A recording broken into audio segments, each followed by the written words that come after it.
ಶ್ರೀ ಗುರುಗಣಾಧಿಪತಯೇ ನಮಃ.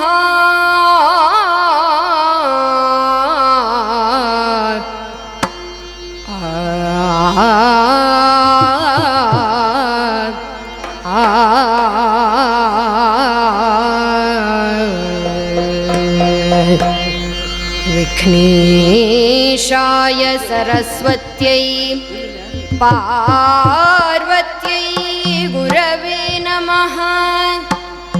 ದಕ್ಷಿಣಾಮೂರ್ತಯೇ ಚೈವ ಸಕಲ ಕಾರ್ಯಾರ್ಥ ಸಿದ್ಧಯೇ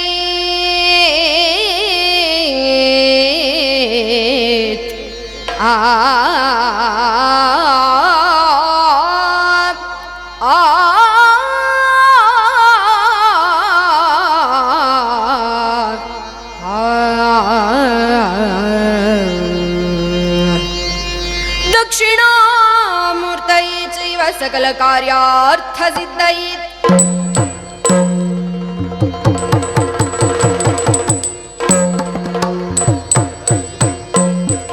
ಸುಂದರಾಂಗ ಸುಕಲಾನ್ವಿತ ಕೃತಾತೋ ಕಿಟತಾತೋ ದಿನ ಕದಿ ಕುತೈ.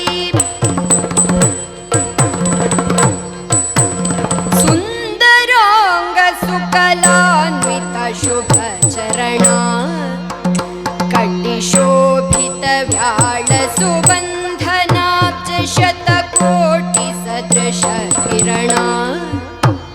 ಕೋಟಿಶೋಭಿತ ವ್ಯಾಳ ಸುಬಂಧನಾಬ್ಜ ಶತಕೋಟಿ ಸದೃಶ ಕಿರಣ. ಸದೃಶ ಕಿರಣ ಸದೃಶ ಕಿರಣ.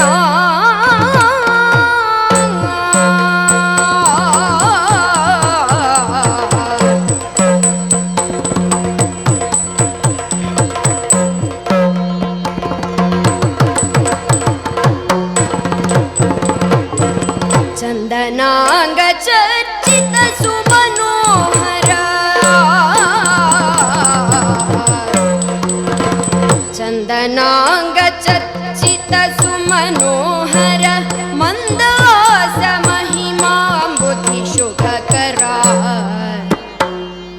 ಚಂದನಾಂಗ ಚರ್ಚಿತ ಸುಮನೋಹರ ಮಂದಹಾಸ ಮಹಿಮಾಂಬುಧಿ ಶುಭಕರ. ಚಂದನಾಂಗ ಚರ್ಚಿತ ಸುಮನೋಹರ ಮಂದಹಾಸ ಮಹಿಮಾಂಬುಧಿ ಶುಭಕರ. ಚಂದನಾಂಗ ಚರ್ಚಿತ ಸುಮನೋಹರ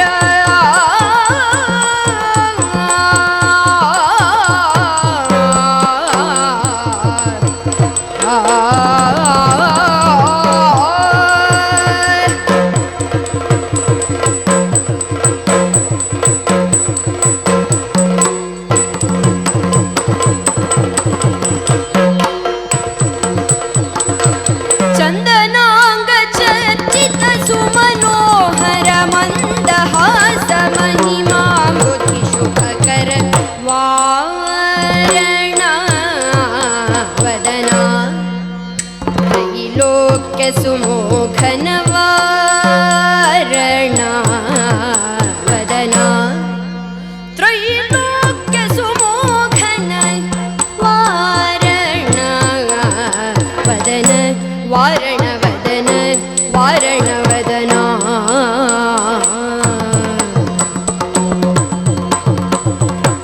ಚಾರುಬಾರ ಕನ್ಯಾಪುರ ಕೃತದತ್ತಾತೋ ಕಿಟತಾತೋ ದಿನ ಕದಿ ಕುತೈ. ಚಾರುಬಾರ ಕನ್ಯಾಪುರ ವರ ನಿಲಯ ಬ್ರಖಂಡುಜ ಋಷಿವರ ಸಾರ ಮಂತ್ರ ಸ್ಥಾಪಿತ ಮಂಗಲ ಕಲೆಯ. ಬ್ರಖಂಡುಜ ಋಷಿವರ ಸಾರ ಮಂತ್ರ ಸ್ಥಾಪಿತ ಮಂಗಲ ಕಲೆಯ. ಮಂಗಲ ಕಲೆಯ ಮಂಗಲ ಕಲೆಯ.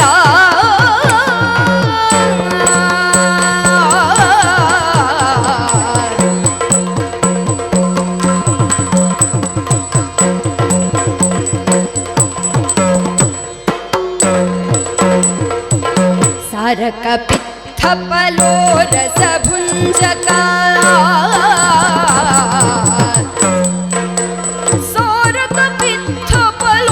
ಸಾರಕಪಿತ್ಥಫಲೋರಸಭುಂಜಕ ಧೀರಲಕ್ಷ್ಮೀನಾರಾಯಣ ಸಖಸುತ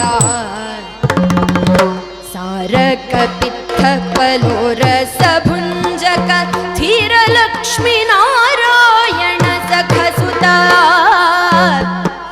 ಸಾರಕಪಿತ್ಥಫಲೋರಸಭುಂಜಕ ಧೀರಲಕ್ಷ್ಮೀನಾರಾಯಣ ಸಖಸುತ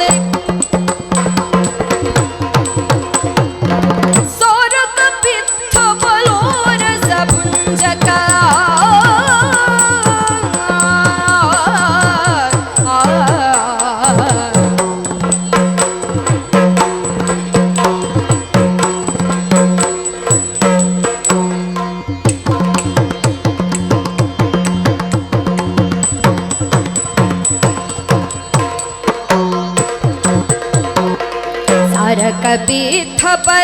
ಸಾರಕಪಿತ್ಥಫಲೋರಸಭುಂಜಕ ಧೀರಲಕ್ಷ್ಮೀನಾರಾಯಣ ಸಖಸುತ ವಾರಣ ವದನ ತ್ರೈಲೋಕ್ಯ ಸುಮೋಘನ ವಾರಣ ವದನ ತ್ರೈಲೋಕ್ಯ ಸುಮೋಘನ ವಾರಣ ವದನ ವಾರಣಾಸ್ಯ ವರದಾಯಕ ಸನ್ನುತ ನಾರದಾದಿ ಮುನಿವಂದಿತ ಪದಯುಗ ವಾರಣಾಸ್ಯ ವರದಾಯಕ ಸನ್ನುತ ನಾರದಾದಿ ಮುನಿವಂದಿತ ಪದಯುಗ ವಾರಣ ವದನ ತ್ರೈಲೋಕ್ಯ ಸುಮೋಘನ ವಾರಣ ವದನ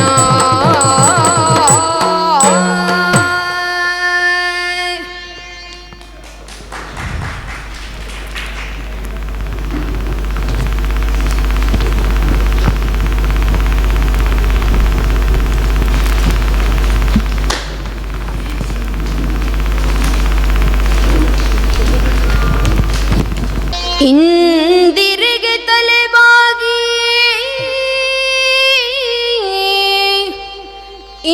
ಇಂದಿರೆಗೆ ತಲೆಬಾಗಿ ಪರಮಾನಂದ ಭಕ್ತಿಯೊಳ ಜನ ಧ್ಯಾನಿಸಿ ವಂದಿಸುವೆ ಶಾರದೆಗೆ ಶಕ್ರಾದ್ಯಮರರಿಂಗೆರಗಿ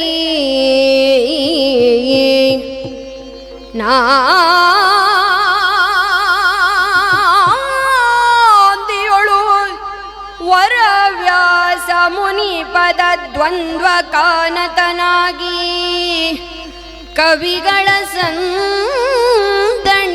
ಬಲ ಬಂದು ಪೇಳುವೆ ನೀ ಕಥಾಮೃತವಾ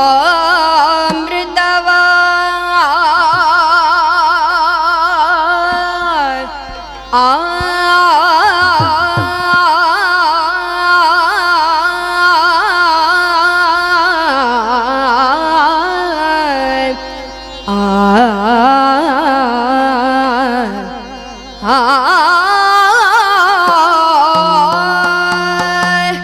ಕವಿಗಳ ಸಂದನಿಗೆ ಬಲ ಬಂದು ಪೇಳುವೆ ನೀ ಕಥಾಮೃತವಾ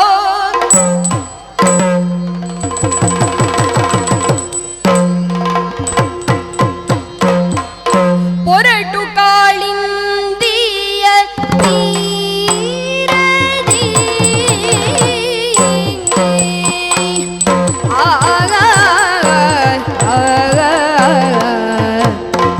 ಪೊರಟು ಕಾಳಿಂದಿಯ ತೀರದಿ ಮೆರೆಯುವ ತರುಲತೆಗಳ ನೋಡುತ್ತಾ ಮೆರೆಯುವ ತರುಲತೆಗಳ ನೋಡುತ್ತಾ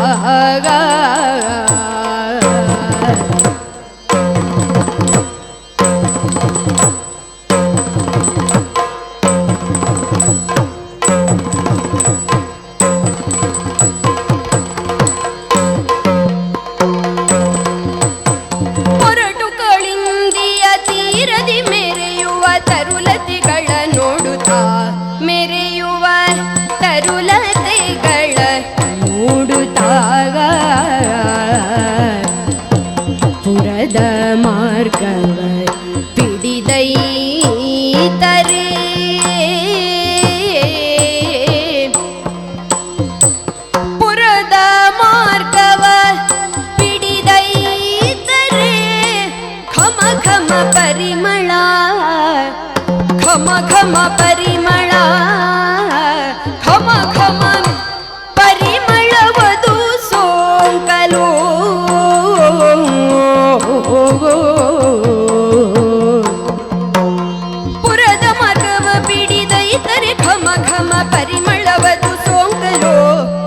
ಘಮ ಪರಿಮಳವತು ಸೋಂಕಲು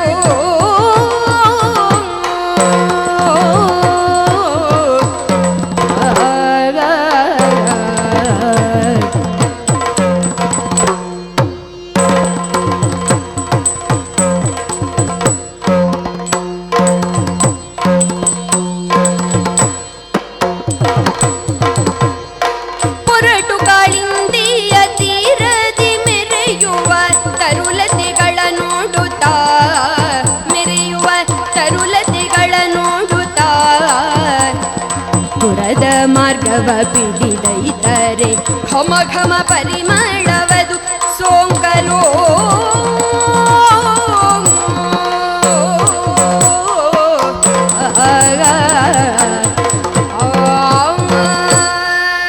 ಸಮುದ್ರವೇ ಸೀಮಂತವಾಗಿರುವಂತಹ ಸಾಮ್ರಾಜ್ಯಕ್ಕೆ ಸಾಮ್ರಾಟನಾಗಿ ಚಂದ್ರವಂಶದ ಚಕ್ರವರ್ತಿ ಪೀಠವನ್ನು ವರ್ತಮಾನ ಕಾಲದಲ್ಲಿ ಆರೋಹಿಸುವಂತಹ ದೊರೆ ಈ ಶಂತನು.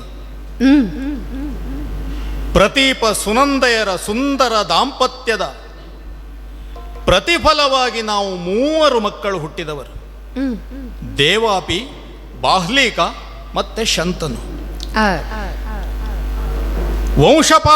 ಪಾರಂಪರ್ಯವಾಗಿ ಪದ್ಧತಿಯಂತೆ ದೇವಾಪಿ ಇಲ್ಲಿ ಅರಸ ಆಗಬೇಕಿತ್ತು.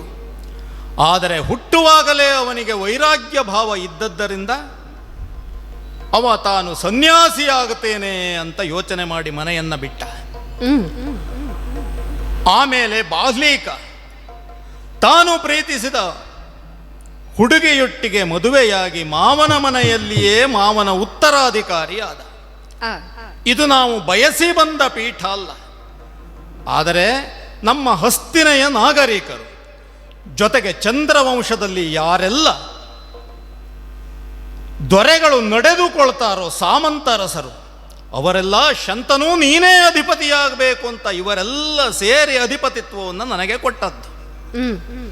ಯಾವ ಕಾರಣ? ಪುರುಷಾರ್ಥ ಚತುಷ್ಟಯಗಳಲ್ಲಿ ಕಾಮ ಅರ್ಥಗಳ ಹೊರತಾಗಿ ಧರ್ಮದಿಂದಲೇ ರಾಜ್ಯಭಾರವನ್ನು ಮಾಡುವ ಸಾಮರ್ಥ್ಯ ಇದ್ರೆ ಅದು ಶಂತನು. ಅದು ಸತ್ಯ ಅಂತ ಆಗಿ ಹೋಯ್ತಲ್ಲ. ಮೊನ್ನೆಯಷ್ಟೇ ಗಾಲವರು ನಮ್ಮ ಆಸ್ಥಾನದವರೆಗಾಗಿ ಬಂದ್ರಲ್ಲ.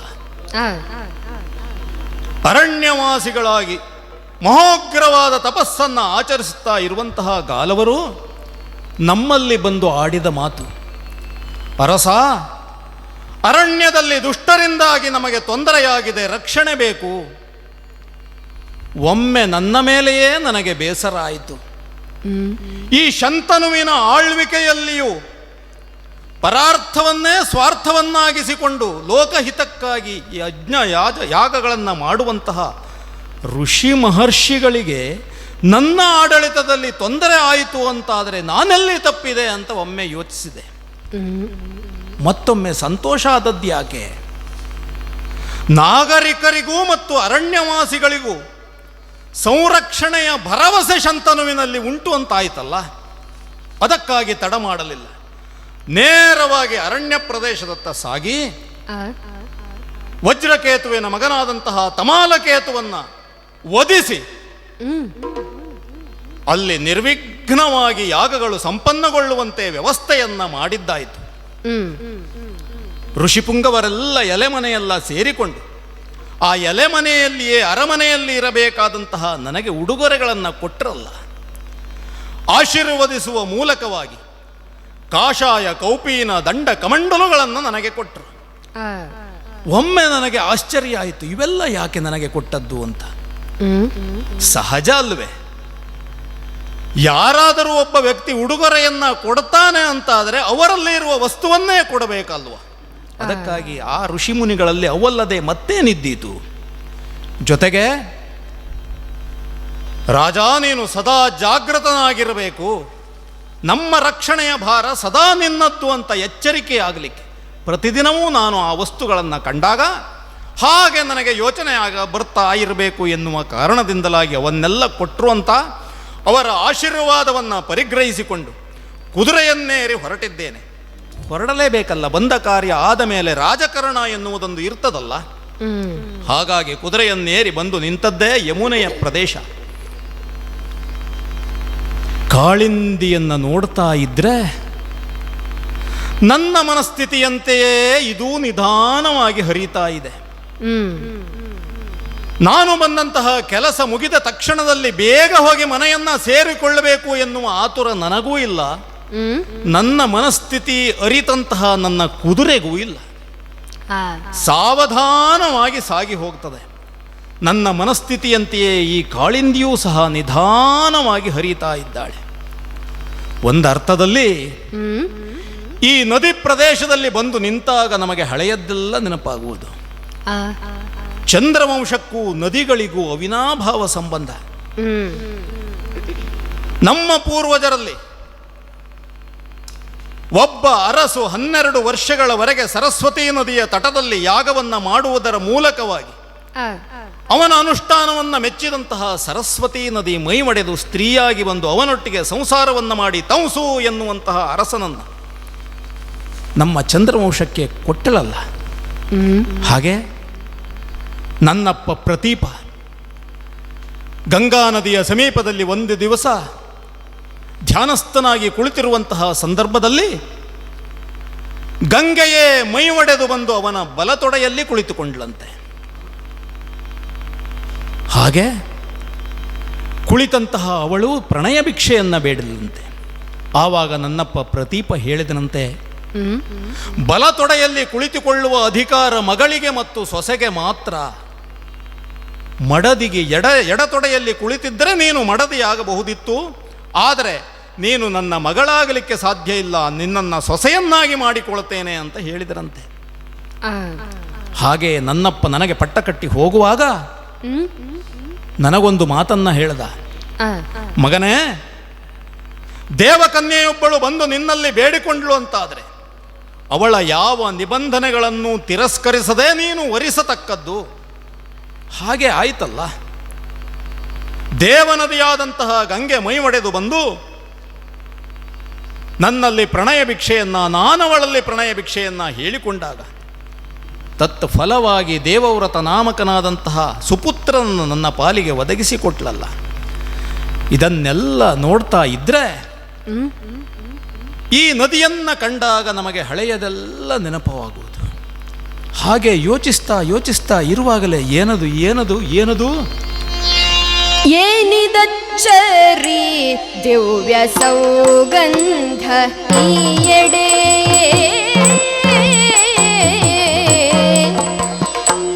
ಏನಿದಚ್ಚರಿ ಅಚ್ಚರಿ ಅಚ್ಚರಿ ದಿವ್ಯ ಸೌಗಂಧ ಈಯಡೆ, ದಿವ್ಯ ಸೌಗಂಧ ಈಯಡೆ ಕಾನನ ಸುಮಗಳೆಂತೋ, ಈಯಡೆ ಕಾನನ ಸುಮಗಳೆಂತೋ, ಸುಮಗಳೆಂತೋ ಸುಮಗಳೆಂತೋ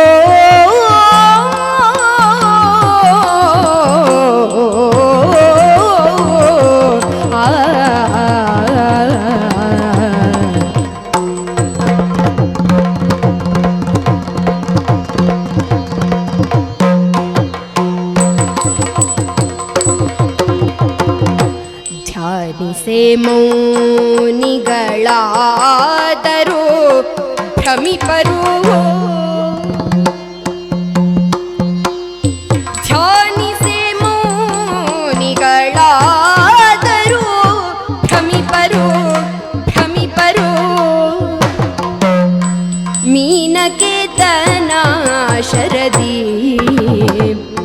ಮೀನಕೇತನ ಶರದಿ ಭ್ರಮಿಪರು, ಮೀನಕೇತನ ಶರದಿ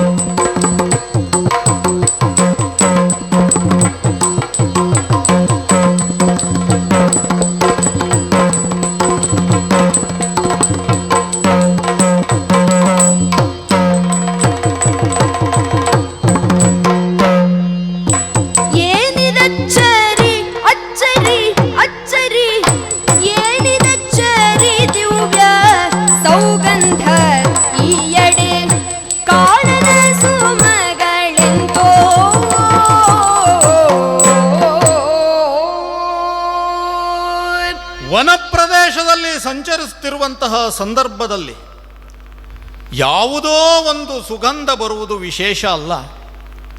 ಹಾಗೆ ನದಿಯ ತೀರದಲ್ಲಿ ವಿಹರಿಸುವಾಗಲೂ ಹಾಗೆ ಅದು ಯಾವುದೂ ವಿಶೇಷ ಅಲ್ಲ. ಆದರೆ ಇಂದು ವಿಶೇಷ ಆದದ್ಯಾಕೆ? ವಿಶೇಷವಾದಂತಹ ಒಂದು ಗಂಧ ನನ್ನನ್ನು ಆಕರ್ಷಿಸ್ತಾ ಇದೆ. ಪಂಚೇಂದ್ರಿಯಗಳನ್ನು ಆಕರ್ಷಿಸುವುದು ಸಹಜ. ರೂಪವೋ, ರಸವೋ, ಗಂಧವೋ, ಸ್ಪರ್ಶವೋ ಇವೆಲ್ಲವೂ ಒಂದೊಂದು ಅಂಗಕ್ಕೆ ಹಾಗೆ ಆಕರ್ಷಣೆಯನ್ನು ಒದಗಿಸಬಹುದೇನೋ. ಆದರೆ ಈ ಮೂಗಿಗೆ ಬಡಿಯುವಂತಹ ಗಂಧ ಇದೆಯಲ್ಲ, ಇದಕ್ಕೊಂದು ವಿಶೇಷತೆ ಇದೆ. ಕೇವಲ ನಾಸಿಕವನ್ನು ಮಾತ್ರ ಅಲ್ಲ, ಈ ವಾಸನೆ ಎನ್ನುವುದು ತನುವನ್ನೇ ಅರಳಿಸ್ತದೆ ಒಮ್ಮೊಮ್ಮೆ. ಹಾಗಾಗಿ ವಾಸನಾ ಹಿಂದಿನ ಜನ್ಮದ ಪುಣ್ಯ ಫಲದಿಂದ ದೊರೆಯುವಂಥದ್ದು ಅಂತ ನಾವೆಲ್ಲ ಭಾವಿಸುವವರು. ಆದರೆ ವಿಶೇಷವಾದ ಸುಗಂಧ ನನ್ನನ್ನು ಆಕರ್ಷಿಸ್ತಾ ಇದೆಯಲ್ಲ, ಇದನ್ನು ನೋಡಿದಾಗ, ಇದನ್ನು ಆಘ್ರಾಣಿಸಿದಾಗ ಒಂದರ್ಥದಲ್ಲಿ ಯೌವನವನ್ನು ಮೀರಿದಂತಹ, ಇನ್ನೂ ವಾರ್ಧಕ್ಯಕ್ಕೆ ಹೋಗದಂತಹ ಸ್ಥಿತಿಯಲ್ಲಿ ಇರುವಂತಹ ನನ್ನನ್ನು ಯಾವುದೋ ಒಂದು ವಿಶೇಷವಾದಂತಹ ವಿಷಯ, ಆಸಕ್ತಿ ನನ್ನನ್ನು ಸೆಳೀತಾ ಇದೆ. ಹಾಗಾದರೆ ಇದರ ಮೂಲವೆಲ್ಲಿ ಅಂತ ಅರಸಬೇಕಾದದ್ದು ನನ್ನ ಧರ್ಮ. ಕುತೂಹಲನಾಗಿ ನಾನು ಇದರ ಮೂಲವನ್ನು ಅರಸ್ತಾ ಅರಸ್ತಾ ಹಾಗೆ ದಡದಲ್ಲಿ ಹೋಗುತ್ತಾ ಇರುತ್ತೇನೆ. ನೋಡೋಣ ನೋಡೋಣ ನೋಡೋಣ.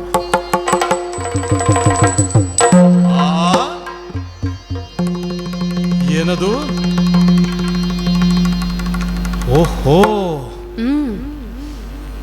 ಈ ಸುಗಂಧದ ಮೂಲ ಎಲ್ಲಿ ಅಂತ ಅರಸ್ತಾ ಬಂದಾಗ ಇಷ್ಟೊಂದು ವಿಚಿತ್ರ ಘಟಿಸೀತು ಅಂತ ನಾನು ಭಾವಿಸಿರಲಿಲ್ಲ.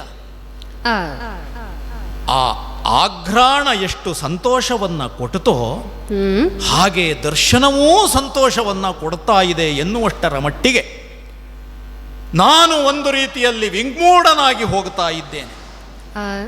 ಆದರೆ ನನ್ನಲ್ಲಿಯೇ ನಾನು ಮಾತನಾಡ್ತಾ ಕುಂತರೆ ಪ್ರಯೋಜನ ಆಗಲಿಕ್ಕುಂಟು. ಸುಂದರವಾದ ಅಂಗಸೌಷ್ಠವವನ್ನು ಹೊಂದಿದಂತಹ ಅಪರೂಪದ ಸ್ತ್ರೀ. ಶಂತನು ತನ್ನ ಮಡದಿಯನ್ನು ಕಳೆದುಕೊಂಡು 35-36 ವಸಂತಗಳು ಕಳೆದು ಹೋಗಿರಬಹುದು.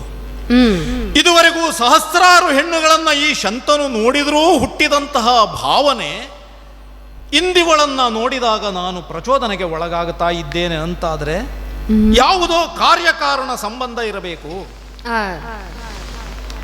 ಇಷ್ಟೊಂದು ಸುಂದರ ಮೈಯನ್ನು ಹೊಂದಿದವಳು, ಧ್ವನಿಯೂ ಕೂಡ ಹಾಗೆ ಆಗಿರಬೇಕಲ್ಲ. ಅವಳನ್ನು ಮಾತನಾಡಿಸ್ಲಿಕ್ಕೆ ಒಂದು ಶಬ್ದ ಅಂತ ಬೇಕಲ್ಲ. ಓ ಕಲಕೀರವಾಣಿ, ಕಲಕೀರವಾಣಿ,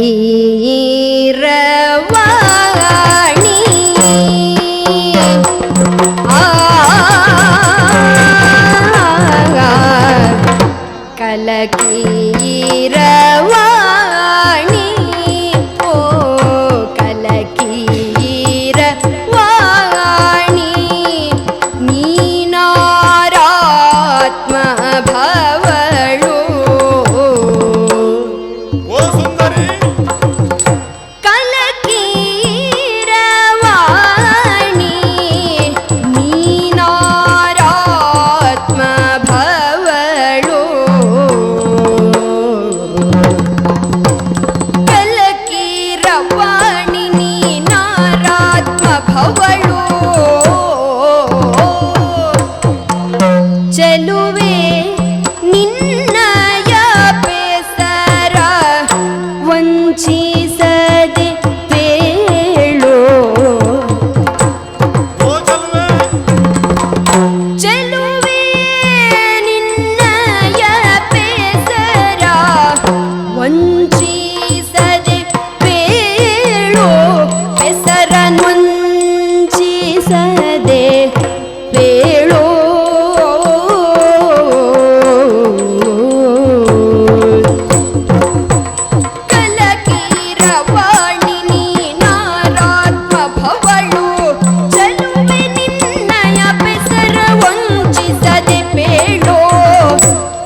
ಚೆಲುವೆ ಬೇಳು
ಚೆಲುವೆ ನಿನ್ನಯ ಬೇಸರ ವಂಚಿಸದೆ ಬೇಳು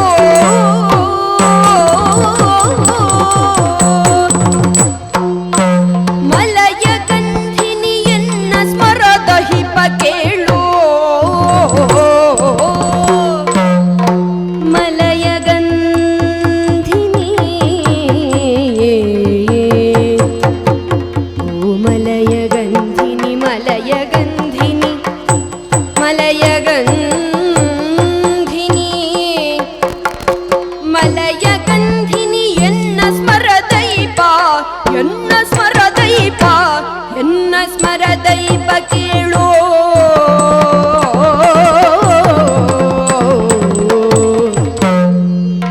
ಒಲಿಸುವರೆ ಬಂದಿಗೆನು ಒಲವಿನಿಂದೇಳು ಒಲಿಸುವರೆ ಬಂದಿಗೆನು ಒಲವಿನಿಂದೇಳು ಒಲವಿನಿಂದೇಳು ಒಲವಿನಿಂದೇಳು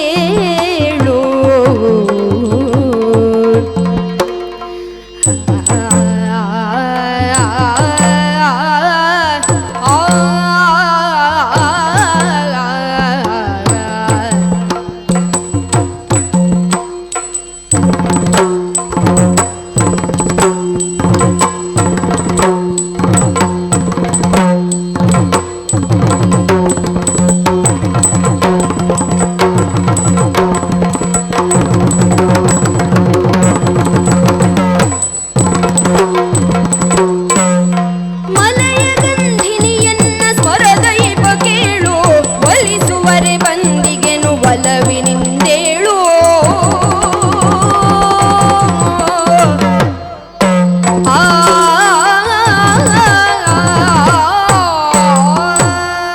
ಓ ಕಲಕೀರವಾಣಿ, ನನ್ನ ಕುರಿತಾಗಿ ಮತ್ತೆ ಬಹುಶಃ ಹೀಗೆ ಕರೆಯಿಸಿಕೊಳ್ಳುವುದೇ ಹ ಬಹಳ ಅಪರೂಪ ನಮಗೆ.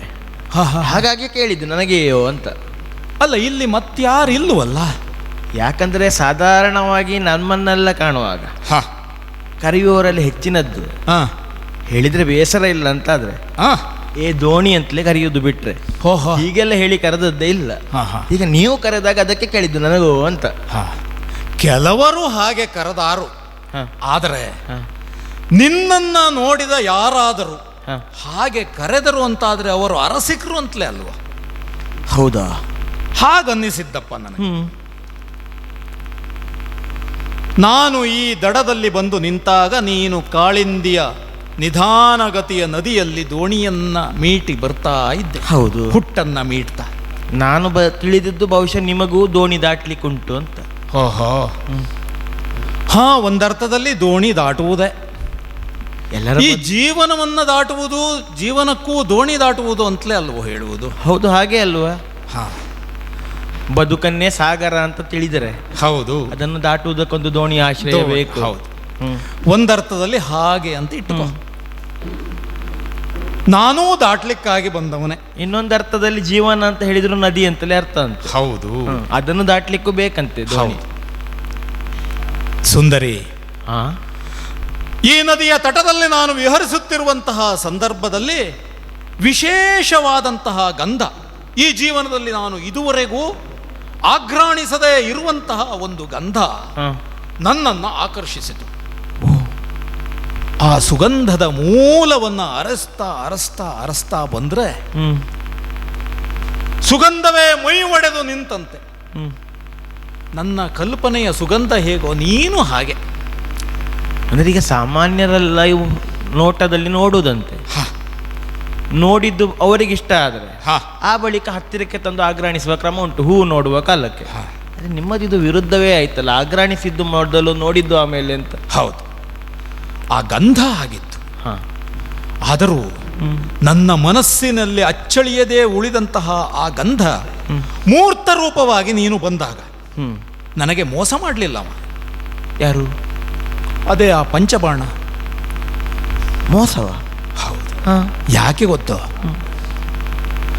ನೀನಲ್ಲಿ ದೋಣಿಯಲ್ಲಿ ಹುಟ್ಟನ್ನ ಹೀಗೆ ಮೀಟುವಾಗ ನನ್ನ ಹೃದಯದ ತಂತಿಯನ್ನೇ ಮೀಟಿದ ಭಾವ ನನಗೆ. ಹೌದಪ್ಪ. ಅದಕ್ಕಾಗಿ ನಾನು ಹೇಳಿದ್ದು, ಆ ಪಂಚಬಾಣ ನನಗೆ ಮೋಸ ಮಾಡದ ಯಾಕೆ, ಬಾಣವನ್ನು ಪುಂಖಾನುಪುಂಖವಾಗಿ ನನಗೆ ಮಾತ್ರ ಬಿಡ್ತಾ ಇದ್ದಾನು ಅಂತ.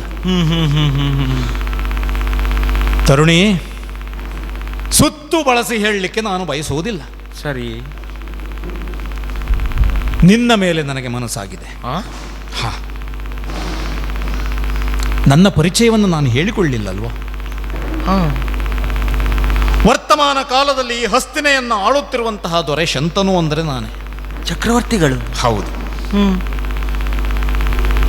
ಹೀಗೆ ವಿಹರಿಸುತ್ತಿರುವಂತಹ ಸಂದರ್ಭದಲ್ಲಿ ನಿನ್ನನ್ನು ನೋಡಿದ ಕ್ಷಣದಲ್ಲಿ ಆಕರ್ಷಿತನಾಗಿದ್ದೇನೆ.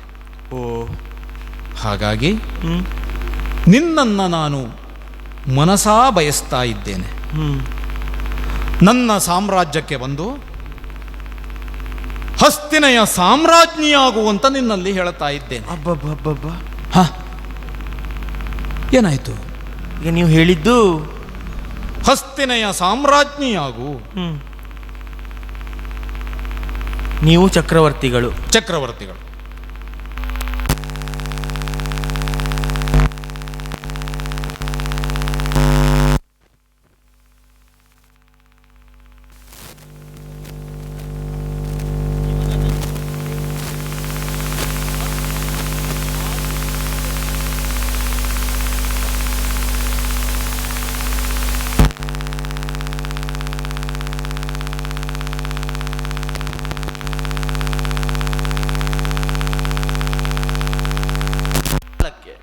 ಈಗ ನಾನಿದ್ದ ನೆಲೆ ಏನು ಅಂತ ನೋಡಬೇಕು. ಹೌದು. ಈಗ ನೀವೇ ಹೇಳಿದ ಹಾಗೆ ನೀವೊಂದು ನೆಲಕ್ಕೆ ಒಡೆಯರು. ಹೌದು.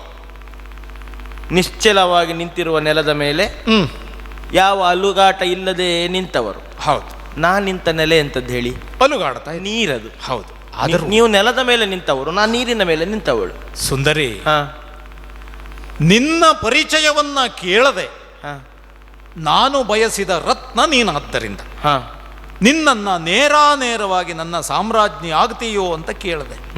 ಈಗ ಕೇಳ್ತೇನೆ, ನಿನ್ನ ಹಡೆದ ಅಪ್ಪ ಯಾರು?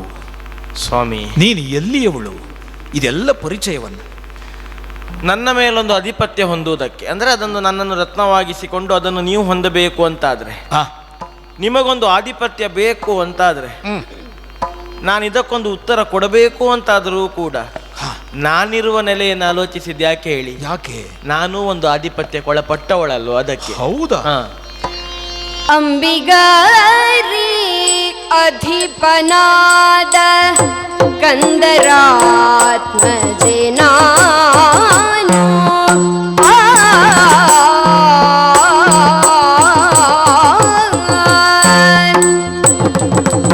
ಅಂಬಿಗರಿ ಗಧಿಪನಾದ ಕಂಧರಾತ್ಮಜೆ ನಾನು ಅಂಬಿಗರಿ ಗಧಿಪನಾದ ಕಂದರಾತ್ಮಜೆ ನಾನು ಕಂಧರಾತ್ಮಜೆ ನಾನು ಕುಂಭಿನಿಯೊಳೆನಗೆ ಯೋಜನ ಗಂಧಿಯಂಬರು ಕುಂಭಿನಿಯೊಳೆನಗೆ ಯೋಜನ ಗಂಧಿಯಂಬರು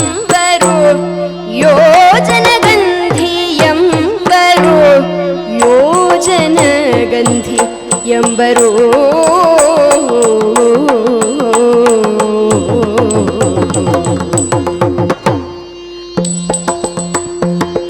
ಅಂಬಿಗರಿಗಧಿಪನಾದ ಕಂಧರಾತ್ಮಜೆ ನಾನು ಕುಂಭಿನಿಯೊಳು ಎನಗೆ ಯೋಜನ ಗಂಧಿ ಎಂಬರು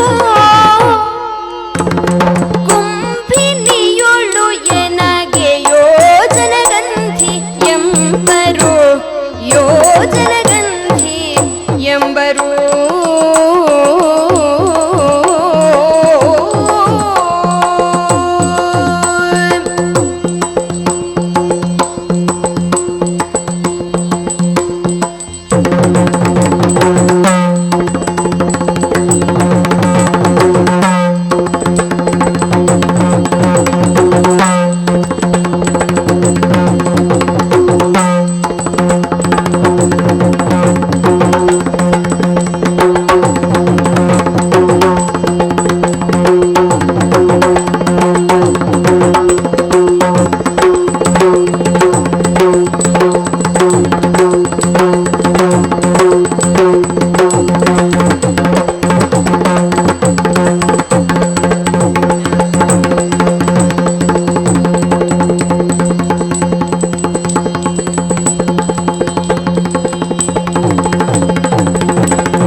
ಕುಂಭಿನಿಯೊಳೆನಗೆ ಯೋಜನ ಗಂಧಿಯಂಬರು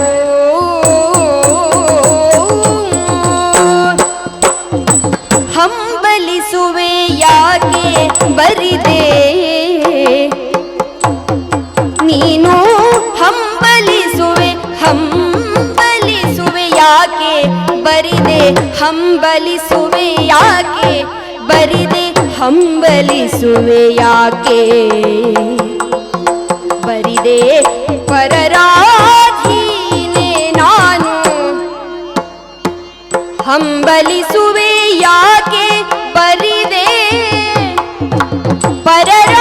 ಪರರಾಧೀನೆ ನಾನು ಪರರಾಧೀನೆ ನಾನು ಡಂಭ ಮಾತುಗಳಲ್ಲ ಪಿತನ ಕೇಳಿಕೊಂಬುದು ನೀನು ಡಂಭ ಮಾತುಗಳಲ್ಲ ಪಿತನ ಕೇಳಿಕೊಂಬುದು ನೀನು ಹಂಬಲಿಸುವೆ ಯಾಕೆ ಬರಿದೆ ಪರರಾಧೀನೆ ನಾನು ಡಂಭ ಮಾತುಗಳಲ್ಲ ಪಿತನ ಕೇಳಿಕೊಂಬುದು ನೀನು ಡಂಭ ಮಾತುಗಳಲ್ಲ ಪಿತನ ಕೇಳಿಕೊಂಬುದು ಪಿತನ ಕೇಳಿಕೊಂಬುದು ನೀನು ಆ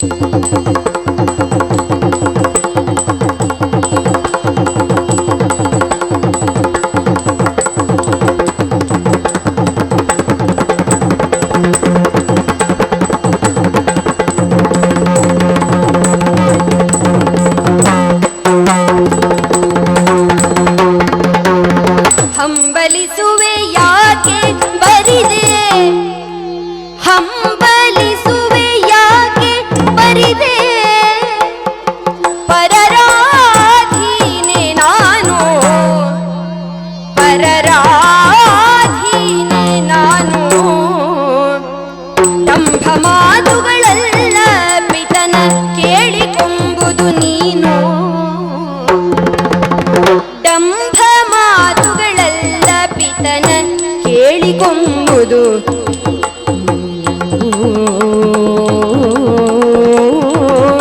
ಆ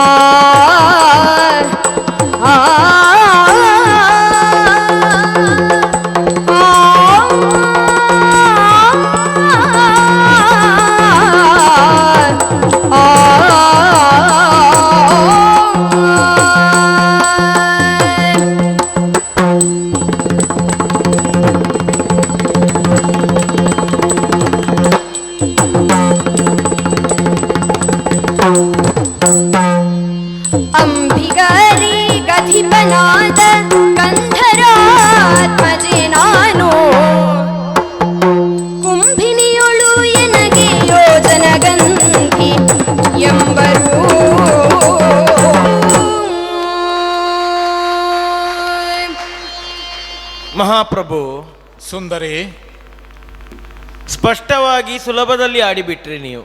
ಹಾ, ಚಂದ್ರವಂಶದ ಚಕ್ರವರ್ತಿ ಇದ್ದೇನೆ, ನಿನ್ನನ್ನು ಕಂಡಾಗ ಮನಸ್ಸಾಗಿದೆ, ಹಾ, ನನ್ನ ಪುರವನ್ನು ಸೇರು ಸಾಮ್ರಾಜ್ಞಿಯಾಗಿ ಬಿಡು ಅಂತ. ಸತ್ಯವಾದ ಅನಿಸಿದ ವಿಷಯವನ್ನ ಹೇಳಲಿಕ್ಕೆ ಅಳುಕೆ ಯಾಕೆ ಹೇಳು ಸುಂದರಿ? ಹೌದು. ಹಾ, ನಿಮಗೆ ಅದನ್ನು ಆಡುವ ಕಾಲಕ್ಕೆ ಯಾವ ಅಳುಕು ಇಲ್ಲ, ಸತ್ಯತೆಯ ಬಲವೂ ನಿಮ್ಮಲ್ಲುಂಟು. ಹಾ, ಆಗಲೇ ನಾನು ಆಡಿದ್ನಲ್ಲ, ನಿಮ್ಮನ್ನು ಆಳುವವರು ಯಾರಿಲ್ಲ, ನೀವು ಆಳ್ಲಿಕ್ಕಿರುವವರು. ಹಾ, ಆ ನೆಲೆಯಿಂದ ಒಂದು ಧೈರ್ಯವೋ ಒಂದು ವಿಶ್ವಾಸ ನಿಮ್ಮಲ್ಲಿದೆ. ಹಾ, ಆದರೆ ನಾನು ಯಾರು, ಯಾರು, ನಾನಿರುವ ನೆಲೆ ಏನು, ಹಾ, ಇದನ್ನೆಲ್ಲ ನಾ ಆಲೋಚಿಸುವ ಕಾಲಕ್ಕೆ ಎರಡು ನೆಲೆಯಿಂದ, ಹಾ, ಒಂದು ನಾನಿರುವ ಸ್ಥಿತಿಯಿಂದಲೂ ಹಾ, ಇದಕ್ಕೆ ಸರಿಯಾದ ಉತ್ತರವನ್ನು ಕೊಡಬಹುದಾದ ಶಕ್ತಿ ನನ್ನಲ್ಲಿಲ್ಲ. ಹಾ, ಇದನ್ನೂ ಮೀರಿ ಹಾ, ಸ್ತ್ರೀ ಸಹಜವಾದ ಒಂದು ನೆಲೆಯಿಂದಲೂ ಹಾ, ನಿಮ್ಮಷ್ಟು ಸುಲಭವಾಗಿ ನನಗೂ ಇದಕ್ಕೆ ಉತ್ತರ ಕೊಡುವುದಕ್ಕಾಗುವುದಿಲ್ಲ. ಹಾ, ಇದೆರಡು ನೆಲೆಗಳು ಪ್ರತ್ಯೇಕವಾಗಿ ಉಂಟು. ಹಾ, ಹಾ, ಹಾ, ಹಾ. ಈಗ ನನ್ನಲ್ಲಿಗೆ ಬಂದು ಪರಿಚಯವನ್ನು ಕೇಳಿದ ಕಾಲಕ್ಕೆ ಪರಿಚಯ ಮಾಡಿಕೊಡುವುದಕ್ಕೆ ಯಾವ ಸಮಸ್ಯೆಯೂ ನನಗಿಲ್ಲ. ಹಾ, ಈಗ ಅಪರಿಚಿತರಾದವರನ್ನು ಪರಿಚಯಿಸಿಕೊಳ್ಳುವುದಕ್ಕೋ, ಹೌದಪ್ಪ, ಒಂದು ಅರ್ಥದಲ್ಲಿ ನಾಡಿನ ಪ್ರಭುವೇ ಬಂದು ಪ್ರಜೆಯೊಬ್ಬನನ್ನು ಪ್ರಶ್ನಿಸುವ ಕಾಲಕ್ಕೆ ಹಾ, ಸಂತೋಷದಿಂದಲೇ ಅಲ್ವಾ ನಮ್ಮ ಪರಿಚಯ ನಾವು ಮಾಡಿಕೊಡಬೇಕು. ಯಾವುದೇ ಒಂದು ಸ್ನೇಹ ಊರ್ಜಿತವಾಗುವಾಗ ಹಾ. ಮೊದಲು ಪರಿಚಯದಿಂದಲೇ ಅಲ್ವಾ? ಹೌದು. ಪರಿಚಯ ಎನ್ನುವುದು ಸ್ನೇಹದ ಮೊದಲ ಹೆಜ್ಜೆ ಅಂತ. ಹಾ, ಹಾಗೆ ನೋಡಿದ್ರೆ ಹಾ, ಹೇಳಿಕೊಳ್ಳುವಲ್ಲಿ ಒಂದು ಹೆಚ್ಚುಗಾರಿಕೆ ಉಂಟು, ಒಂದು ಹೆಮ್ಮೆ ಉಂಟು. ಹಾ, ಕಾಣ್ತಾ ಇದ್ದೀರಲ್ಲ ಈ ಕಾಳಿಂದಿಯ ತೀರದಲ್ಲಿ, ಹೌದು, ಅಲ್ಲಲ್ಲಿ ಅಲ್ಲಲ್ಲಿ ಅಲ್ಲಲ್ಲಿ ಅಲ್ಲಲ್ಲಿ ಸಣ್ಣ ಸಣ್ಣ ಸಣ್ಣ ಸಣ್ಣ ಗುಡಿಸಲುಗಳು, ಗುಡಿಸಲುಗಳು, ಅದರ ಮಧ್ಯದಲ್ಲೊಂದು ಮನೆ ಉಂಟು ನೋಡಿ. ಹಾ, ದೊಡ್ಡ ಮನೆ. ಹೌದು. ಹಾ, ಅಂದ್ರೆ ನಾನು ಹೇಳ್ತಿದ್ದೆ ಉಳಿದದೆಲ್ಲ ಗುಡಿಸಲುಗಳು, ಹಾ, ಹಾ, ಅದರ ಮಧ್ಯದಲ್ಲೊಂದು ಮನೆ ಉಂಟು. ಹಾ, ಹಾ, ಹಾ. ಅಂದ್ರೆ ಆ ಗುಡಿಸಲುಗಳ ಮಧ್ಯದಲ್ಲಿ ಇರುವ ದೊಡ್ಡ ಮನೆ. ಹೌದು, ಅದು ನಮ್ಮದು. ಓ, ನೀನು ದೊಡ್ಡ ಮನೆಯವಳ? ಹೌದು. ಹಾ, ಹಾ, ಹಾ. ಒಂದರ್ಥದಲ್ಲಿ ದೊಡ್ಡ ಮನೆ ಹುಡುಗಿ ನಾನು. ಆದ್ರೆ ನಿಮ್ಮಷ್ಟು ದೊಡ್ಡ ಮನೆ ಅಲ್ಲ ನಮ್ಮದು. ಹಾ, ಅಂತೂ ಇಲ್ಲಿಯ ಮಟ್ಟಿಗೆ ದೊಡ್ಡ ಮನೆ ಹೌದಲ್ಲ? ಹೌದು. ಹಾ. ಈ ಊರಿಗೊಂದು ದೊಡ್ಡ ಮನೆ. ಹಾ. ಬರೀ ದೊಡ್ಡ ಮನೆಯ ಮಗಳು ಮಾತ್ರ ಅಲ್ಲ, ಈ ಊರಿನಲ್ಲಿ ಒಂದು ದೊಡ್ಡ ಜನಕ್ಕೂ ಮಗಳು. ಹೌದು ನಾನು. ಓಹೋ, ಅಂದರೆ ನಿನ್ನ ಅಪ್ಪ ಇಲ್ಲಿಗೆ ಜನ ಅಂದರೆ ಹಾ, ಸಾಮಾನ್ಯವಾಗಿ ಅಂಬಿಗರೇ ಇರುವಂತಹ ಪ್ರದೇಶ ಇದು. ಹಾ, ಹಾ, ಹಾ, ಹಾ. ಅಂತಹ ಅಂಬಿಗರ ಮಧ್ಯದಲ್ಲಿ ಅಂಬಿಗರಿಗೆ ಅಧಿಪತಿಯಾಗಿರುವವರು ಓಹೋ, ನನ್ನ ಅಪ್ಪಯ್ಯ. ನಿನ್ನಪ್ಪನೂ ಒಬ್ಬ ಅಧಿಪನೇ ಅಂಬಿಗರಿಗೆ. ಹಾ. ಹಾಗಾಗಿ ಅಂಬಿಗರಿಗೆ ಅಧಿಪತಿ ಎನಿಸಿದ ಹಾ, ಕಂದರ ನಾಮಕರಿಗೆ ಕಂದರ. ಹಾ, ಹಾ. ಆತ್ಮಭವೇ ನಾನು. ಓಹೋ. ಇನ್ನು ನನ್ನ ಹೆಸರು ಕೇಳಿದ್ರಲ್ಲ, ಹಾ, ನನ್ನ ಹೆಸರು ಹೇಳುವ ಅಂತ ಕಂಡ್ರೆ ಹಾ, ನನ್ನ ಹೆಸರನ್ನು ನೋಡಿಯೇ ನೀವು ಬಂದದ್ದು ಅಂತ ನಾ ತಿಳಿತೇನೆ. ಏನು? ಯಾವುದೋ ಒಂದು ಗಂಧವನ್ನು, ಹಾ, ಗಂಧ. ಹಾ, ಸಾಧಾರಣ ಎಷ್ಟು ದೂರದವರೆಗೆ ಆಗ್ರಹಿಸಿ ಬಂದದ್ದು? ಬಹಳ ದೂರದಿಂದ ಬಂದದ್ದು. ಒಂದು ಯೋಜನ ಅಂತ ಇಟ್ರೆ ಹಾ, ಅನ್ವರ್ಥಕವಾಗಿಯೂ ನನ್ನ ಹೆಸರದೆ, ಯೋಜನ ಗಂಧಿ ಅಂತ ಹೆಸರು ನನ್ನ. ಯೋಜನ ಗಂಧಿಯ? ಹಾ, ಅಲ್ವಪ್ಪ, ಹಾ. ದಶಯೋಜನ ಗಂಧಿಯೋ ಶತಯೋಜನ ಗಂಧಿಯೋ ಆಗಬೇಕಿತ್ತು ನೀನು. ಅದಕ್ಕಿಂತ ಕಡಿಮೆ, ಅಷ್ಟು ದೂರದವರೆಗೆ ಪಸರಿಸ್ತದೆ ನಿನ್ನ ತನುಗಂಧ. ನೀವು ಅಲ್ಲ ಅಂತ ಹೇಳುವಾಗ ಅದಕ್ಕಿಂತ ಕಡಿಮೆ ಮಾಡ್ತೀರಿ ಅನ್ಕೊಂಡದ್ದು ನಾನು. ಓ, ಹಾಗೆ. ಹಾ, ಹಾ, ಅಲ್ಲ ಅಲ್ಲ ಹಾಗಾದ್ರೆ. ಹಾ, ಹಾ, ಹಾ. ಅಂದ್ರೆ ಅದು ಅನ್ವರ್ಥಕವಾಗಿರುವ ಹೆಸರು. ಹೌದು. ನನ್ನ ನಿಜವಾದ ನಾಮದೇ ಅಂಕಿತವಾದದ್ದು. ಹಾ, ಹಾ, ಹಾ. ಸತ್ಯವತಿ ಅಂತ. ಓಹೋ, ಅಂದರೆ ಸತ್ಯವತಿ ಎನ್ನುವ ಹೆಸರನ್ನ ಅಪ್ಪ ಇಟ್ಟಿದ್ದು. ಹೌದು. ಅನ್ವರ್ಥಕವಾಗಿ ಬಂದದ್ದು ಈ ಯೋಜನ ಗಂಧಿ. ಹೌದು. ಈಗ ಎಲ್ಲರೂ ಕರೆಯುವುದು ಯೋಜನ ಗಂಧಿ ಅಂತಲೇ ನನ್ನ. ಓಹೋ. ಮತ್ತೆ ಹಾ, ಕೇಳಿದ್ರಲ್ಲ, ಹಾ, ಯೋಜನ ಗಂಧಿ. ನಿನ್ನ ಮೇಲೆ ಮನಸ್ಸಾಗಿದೆ. ಹೌದು. ಹೊಂದಬೇಕು ಅಂತ ಬಯಸಿದ್ದೇನೆ. ವಂಚನೆ ಇಲ್ಲದೆ ಪೇಳ್ಬೇಕು ನೀನೀಗ. ಹೌದು. ಹಾ. ಈಗ ನಾನು ಆಡುವ ಮಾತು ಹಾ, ನಿಮಗೆ ವಂಚನೆ ಆಗುತ್ತದೆ ಅಂತ ಅಲ್ಲ, ಹಾ, ನನಗೂ ವಂಚನೆ ಆಗಬಾರ್ದಲ್ಲ. ಆಗಬಾರದು. ಆ ನೆಲೆಯಿಂದ ನಾನು ಯೋಚಿಸಿ ಮತ್ತೆ ಅಂತರಂಗವನ್ನು ಮುಚ್ಚಿಟ್ಟು ವ್ಯವಹರಿಸಬಾರದು. ಹೌದು. ಅದಕ್ಕಾಗಿ ವಂಚನೆ ಇಲ್ಲದೆ ಪೇಳು. ಹಾ, ವಂಚನೆ ಇಲ್ಲದೆ ಆಡಬೇಕು ಅಂತಾದ್ರೆ, ಹಾ, ಈಗ ನಾನು ಆಗಲೇ ಹೇಳಿದೆ ಸ್ತ್ರೀ ಸಹಜವಾಗಿ. ಹಾ, ಈ ಪ್ರಸ್ತುತ ಕಾಲಕ್ಕೆ ನನ್ನ ಒಪ್ಪಿಗೆಯೋ ಹಾ, ನನ್ನದಾದಂತಹ ನಿರ್ಧಾರವು ಅದಕ್ಕೆಷ್ಟು ಪ್ರಾಮುಖ್ಯ ಇದೆಯೋ ಅದು ಪ್ರಶ್ನೆಯೇ ಬೇರೆ. ಹಾ. ಈಗ ನೀವು ಔದಾರ್ಯದಿಂದ ನನ್ನಲ್ಲಿ ಕೇಳ್ತಾ ಇದ್ದೀರಿ. ಹೌದು. ಆಜ್ಞಾರೂಪಕವಾಗಿ ಏನು ಕೇಳಿದ್ದಲ್ಲ. ಆದರೂ ಕೂಡ ಇಲ್ಲಿ ನನ್ನದಾದಂತಹ ಒಪ್ಪಿಗೆಯೋ ನನ್ನದಾದ ನಿರ್ಧಾರವೋ ಅದೆಲ್ಲ ಗೌಣವೇ ಆಗಿರ್ತದೆ. ಆದರೂ ಮನಸ್ಸಿನ ನಿರ್ಧಾರ ಅಂತ ಒಂದು ಬೇಕಲ್ಲ. ಹೌದು. ಒಂದು ವೇಳೆ ನಾನು ಒಪ್ಪಿದ್ದೆ ಅಂತಾದರೆ, ಹಾ. ನನ್ನ ನಿರ್ಧಾರವು ಗಟ್ಟಿ ಉಂಟು ಅಂತಾದರೆ, ಆದರೆ ಸ್ವತಂತ್ರಳಾಗಿ ನಾನು ನಿರ್ಧಾರ ಕೈಗೊಳ್ಳುವಷ್ಟು ಶಕ್ತಳೆ, ಅದು ಪ್ರಶ್ನೆಯಾಗಿ ಮೂಡಿ ಬರುವುದು. ಓ ಹಾಗೆ. ಹಾ, ಹಾಗಾಗಿ ಈಗ ಹೇಳಿದ್ರಲ್ಲ, ಈಗ ನಾನು ಒಪ್ಪುತ್ತೇನೆ, ಆದರೆ ನಾನಾಡುವ ಮಾತನ್ನು ಒಪ್ಪಲೇಬೇಕಾದವರು ಒಪ್ಪದೆ ಹೋದರೆ ಆಗ ನನ್ನ ಮಾತಿಗೆ ವಂಚನೆ ಆಗುತ್ತದೆ. ಇಲ್ಲ, ನನ್ನ ನಾಳುವವರು ಒಪ್ಪಿದರೆ, ನನ್ನ ನಿರ್ಧಾರ ಇಲ್ಲದೆ ಹೋದರೆ ಹೌದು, ಅದು ಒಂದು ಅರ್ಥದಲ್ಲಿ ವಂಚನೆಯಾಗುತ್ತದೆ. ಹೌದು, ಈ ರೀತಿಯ ವಂಚನೆ ಆಗಬಾರದು ಅನ್ನೋದನ್ನು ಸ್ಪಷ್ಟವಾಗಿ ತಿಳಿಸುವುದಕ್ಕೆ ಬೇಕಾಗಿಯೇ ನಿಮಗೆ ತಿಳಿದಿದೆ ಅಲ್ಲ, ಸ್ತ್ರೀಯಾದ ನಾನು ಪರಾಧೀನಳಿದ್ದೇನೆ, ಹೌದು, ತಂದೆಯ ವಶದಲ್ಲಿದ್ದವಳು. ಹಾಗಾಗಿ ಈ ಪ್ರಶ್ನೆಯನ್ನು ನೀವು ನನ್ನಲ್ಲಿ ಬಂದು ಹೀಗೆ ಕೇಳುವುದಕ್ಕಿಂತ ಕೇಳಿ ಪ್ರಯೋಜನ ಇಲ್ಲ ಅನ್ನುವ ನೆಲೆಯಿಂದ ನನ್ನ ತಂದೆಯಲ್ಲಿಯೇ ಕೇಳಿಕೊಂಡ್ರೆ ಈ ಪ್ರಶ್ನೆಗೆ ಸುಲಭದಲ್ಲಿ ನಿಮಗೂ ಉತ್ತರ ಸಿಕ್ತಿತ್ತು. ನಿಮಗೂ ವಂಚನೆ ಆಗ್ತಾ ಇರಲಿಲ್ಲ ಅಂತ ನಾ ತಿಳಿಯುವುದು ಇದರಲ್ಲಿ. ಸುಂದರಿ, ವಂಚನೆ ಇಲ್ಲದೆ ಪೇಳು ಅಂತ ನಿನ್ನ ಹತ್ರ ಹೇಳಿದ್ದೆ. ಅದಕ್ಕೆ ನಿನ್ನ ಅಂತರಂಗದ ಧ್ವನಿ ಏನುಂಟು ಅಂತ ತಿಳಿದುಕೊಳ್ಳಬೇಕಲ್ಲ. ಅಷ್ಟಾಯಿತು ಅಂತ ಆದ್ರೆ ತರುಣಿ ನಿನ್ನಯ ಪಿತನು ಕೋಪಿಸುವನಿದಕ್ಕೆ, ತರುಣಿ ನಿನ್ನಯ ಪಿತನು ಕೋಪಿಸುವನಿದಕ್ಕೆ, ವರಿಸೆನ್ನ ಬೇಗದೊಳು ಸ್ಮರಣ ಸಂಗರಕ್ಕೆ, ವರಿಸೆನ್ನ ಬೇಗದೊಳು ಸ್ಮರಣ ಸಂಗರಕ್ಕೆ, ಕರುಣದೊಳು ಮನ ಮಾಡಿ ಬಾರೆನ್ನ ಪುರಕ್ಕೆ, ಕರುಣದೊಳು ಮನ ಮಾಡಿ ಬಾರೆನ್ನ ಪುರಕ್ಕೆ, ಧರಣಿಯನ್ನು ಪಾಲಿಸುವೆ ಭರಿದೆ ಭ್ರಮೆಯಾಕೆ, ಧರಣಿಯನ್ನು ಪಾಲಿಸುವೆ ಬರಿದೆ ಭ್ರಮೆ ಯಾಕೆ.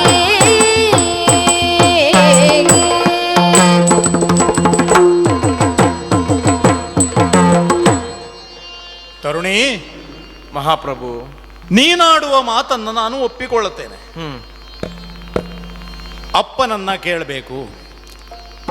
ಕೇವಲ ಸೌಂದರ್ಯ ಮಾತ್ರ ಅಲ್ಲ ಯೋಜನಗಂಧಿ, ನೀನು ಸಂಸ್ಕಾರವಂತಳೂ ಹೌದು. ಇಲ್ಲ ಅಂದ್ರೆ ಮನಸ್ಸಾದ ತಕ್ಷಣದಲ್ಲಿ ಬಂದವ ಚಕ್ರವರ್ತಿ ನನ್ನನ್ನ ಬಯಸ್ತಾ ಇದ್ದಾನೆ ಅಂತಾದರೆ ರಥವನ್ನ ಏರಬಹುದಿತ್ತು. ಆದರೂ ಹೆತ್ತಪ್ಪನನ್ನ ಕೇಳದೆ ಮುಂದುವರಿಯುವುದಿಲ್ಲ ಅಂತ ಹೇಳಿದೆಯಲ್ಲ. ಅಧಿಕಾರದ ನೆಲೆಯಲ್ಲಿ ನಿಂತ ನೀವು ದರ್ಪ ಮಾಡುವ ಅವಕಾಶ ಇದ್ದಾಗಲೂ ದರ್ಪ ತೋರಿಸದೆ, ನನ್ನಲ್ಲಿ ಒಂದು ಪ್ರಶ್ನಿಸದೆ, ನನಗೊಂದು ಅವಕಾಶದ ಔದಾರ್ಯ ಕೊಡುವಾಗ, ಅಧಿಕಾರ ಇದ್ದವರೇ ಔದಾರ್ಯ ಕೊಡುವ ಕಾಲಕ್ಕೆ ಅಧಿಕಾರ ಇಲ್ಲದ ನಾನು ದರ್ಪ ತೋರಿಸಿದರೆ ಎಷ್ಟರ ಮಟ್ಟಿಗೆ ಸರಿಯಾದಿತ್ತು? ಸುಂದರಿ,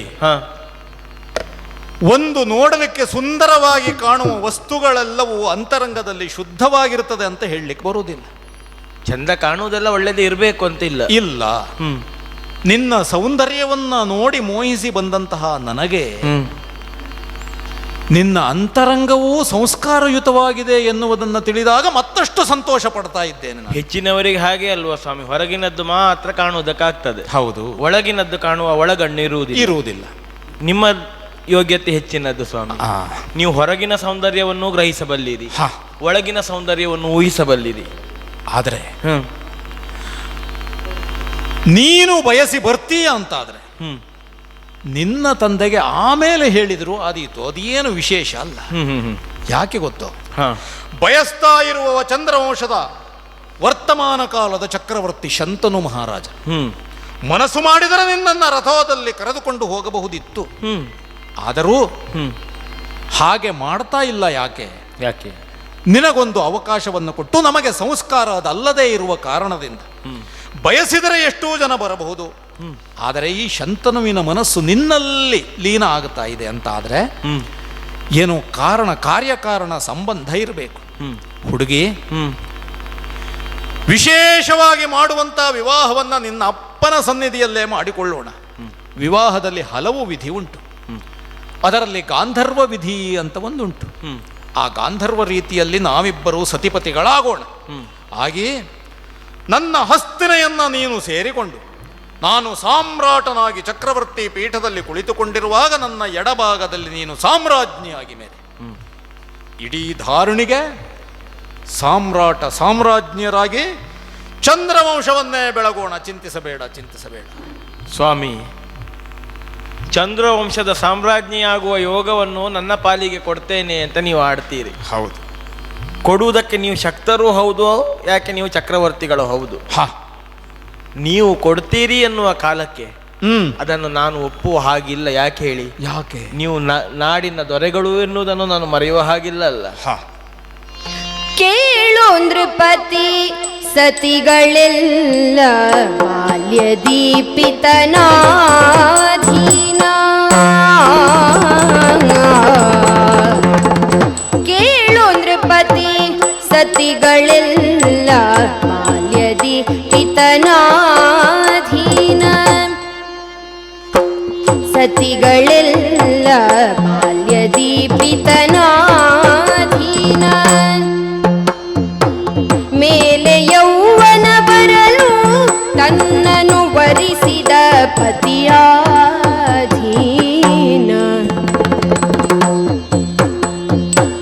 ಮೇಲೆ ಯೌವನ ಬರಲು ತನ್ನನ್ನು ವರಿಸಿದ ಪತಿಯಾಧೀನ.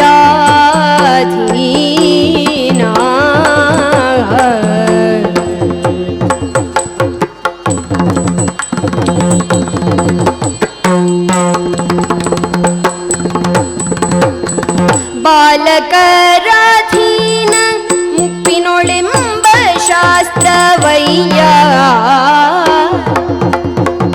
ಬಾಲಕರಾಧೀನ ಮುಪ್ಪಿನೊಳೆಂಬ ಶಾಸ್ತ್ರವಯ್ಯ ಎಂಬ ಶಾಸ್ತ್ರವಯ್ಯ. ಜಾಲ ಮಾತುಗಳೇಕೆ ಜ್ಞಾನಶೀಲ ನೀನಹೆಯಯ್ಯ. ಮಾತುಗಳೇಕೆ ಜ್ಞಾನಶೀಲ ಜ್ಞಾನಶೀಲ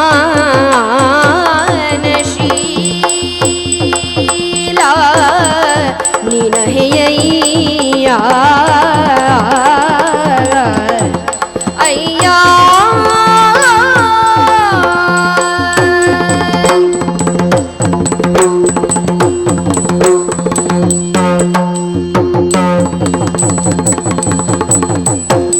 ಕೇಳು ನೃಪತಿ ಸತಿಗಳೆಲ್ಲ ಬಾಲ್ಯದೀಪಿತನಾಧೀನ. ಮೇಲೆ ಯೌವನ ಬರಲು ತನ್ನನ್ನು ವರಿಸಿದ ಪತಿಯಾಧೀನ.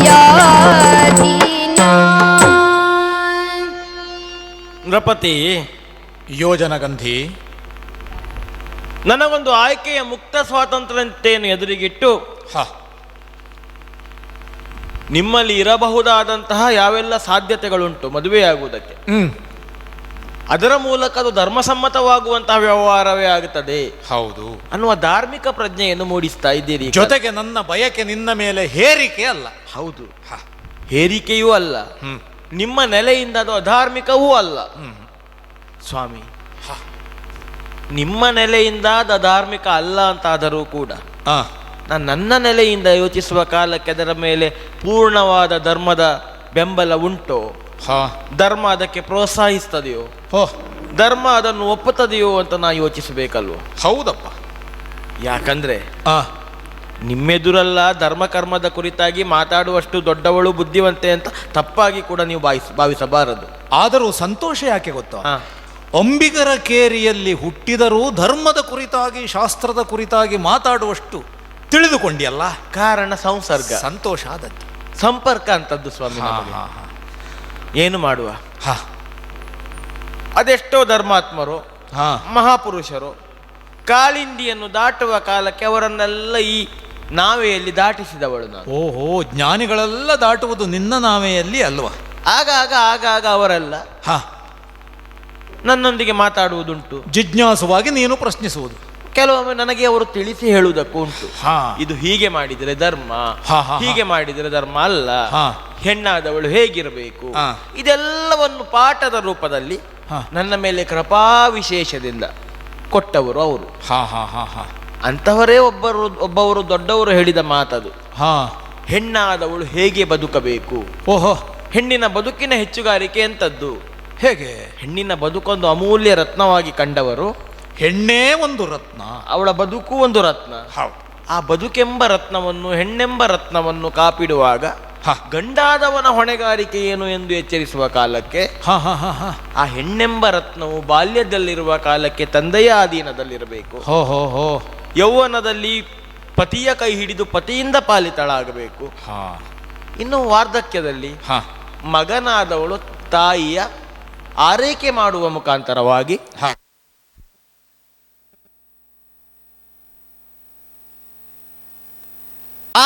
ನೋಡುವಾಗ ಅದನ್ನು ನೀನು ಈ ರೀತಿಯಲ್ಲಿ ಹೇಳಿದ್ದ. ಹೌದು, ಹೆಣ್ಣಾದವಳಿಗೆ ಸ್ವತಂತ್ರವಾಗಿ ಅವ ನಿರ್ಣಯ ತೆಗೆದುಕೊಳ್ಳುವ ಹಕ್ಕನ್ನುವುದಕ್ಕಿಂತಲೂ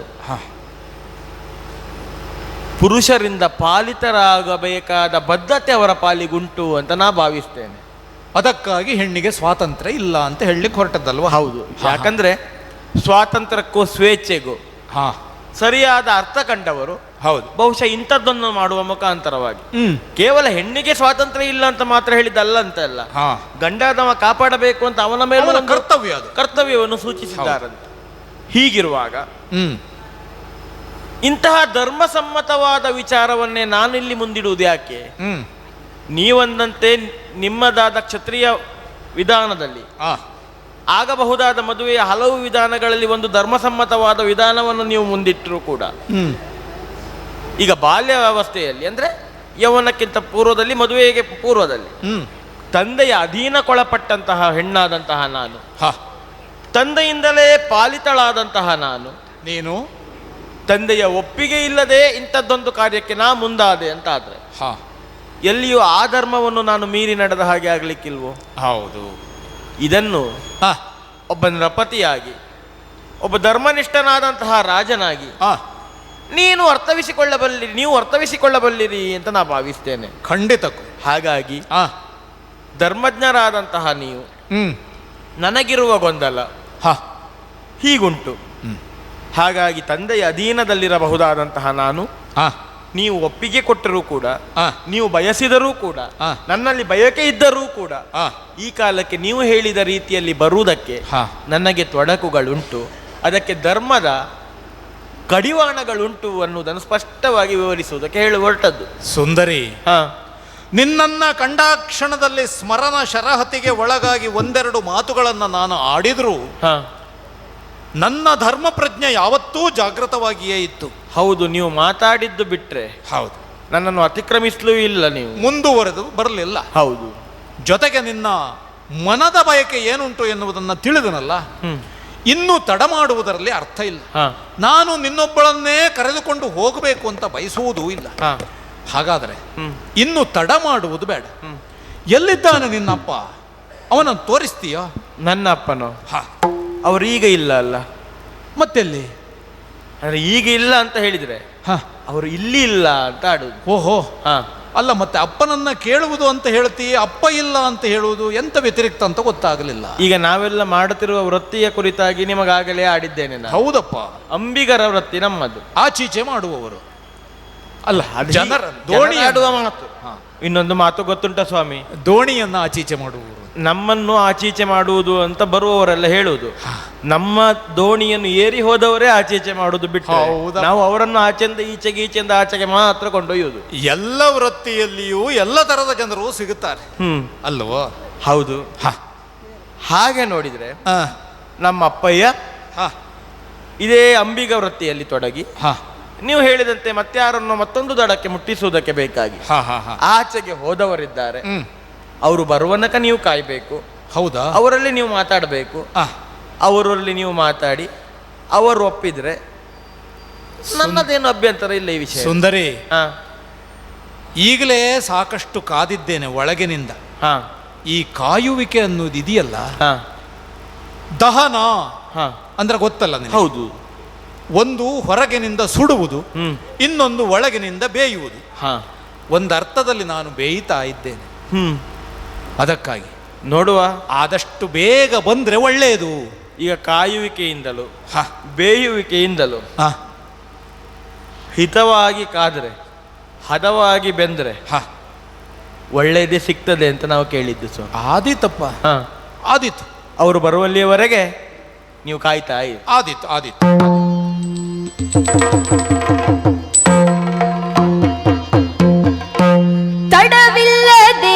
ಬೇಗ ಹೊಯ್ಕ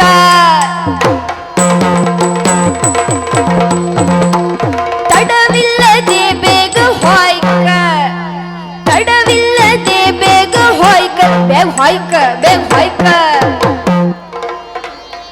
ಆಚೆ ತಡಿಯೋಳಿಪ್ಪರ ಕೊಂಡು ಬರ್ಕ ಆಚೆ ತಡಿಯೋಳಿಪ್ಪರ ಕೊಂಡು ಬರ್ಕ